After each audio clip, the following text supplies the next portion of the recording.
In a suburb of Chicago, Emily stumbled upon a vintage chair on Craigslist. It was perfect for her new apartment's aesthetic, Victorian and eerie, yet charming.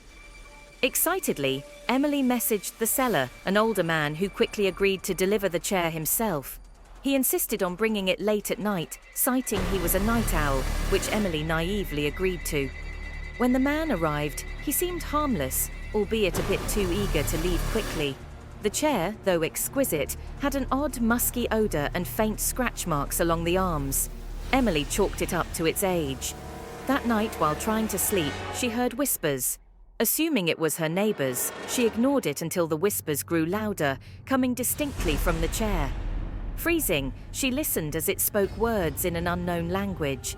The next evening, sick from lack of sleep and disturbed by the whispering, Emily researched the chair's origins. She uncovered a story about a medium from the 1800s who used a chair just like it during seances. It was rumored to be cursed, locking the medium's spirit within its wooden frame. Regretting her purchase, Emily tried to return the chair, but the Craigslist ad had vanished and the phone number was disconnected. That very night, overcome by the whispers, she dragged the chair to her fireplace, setting it ablaze in hopes of silencing it forever. As the chair burned, the screams were chilling, but it never whispered again. Tom needed some extra cash and found a posting on Craigslist, looking for a dog sitter over the weekend in a remote Pennsylvania town. An elderly couple greeted him warmly as they showed him around their sprawling, dilapidated farmhouse and introduced him to their aging German shepherd, Max. They left hurriedly after giving Tom emergency contacts and food instructions. Tom enjoyed his first day with Max, finding solace in the canine's company amidst the house's creaking settling. That night, he was awoken by Max barking aggressively downstairs. As he crept down, the barking ceased abruptly as Tom reached the living room. Max was staring intently at the basement door, growling lowly. Curiously, Tom opened the basement door, flicking on the lights, but they flickered and went dim. Using his phone's light, he descended. The air grew colder with each step.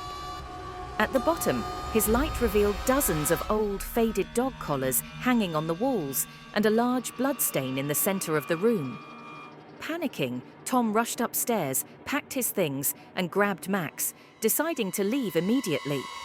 As they drove away, he glanced in the rearview mirror to see the elderly couple standing in the road, watching them leave, a malevolent look in their eyes. The next day, Tom called the number given for emergencies only to hear a chilling message. "The number you have dialed is not in service." Sarah, a collector of antique mirrors, was thrilled to find a beautiful, ornate mirror listed on Craigslist. It was located in an old, quiet neighborhood in New Orleans.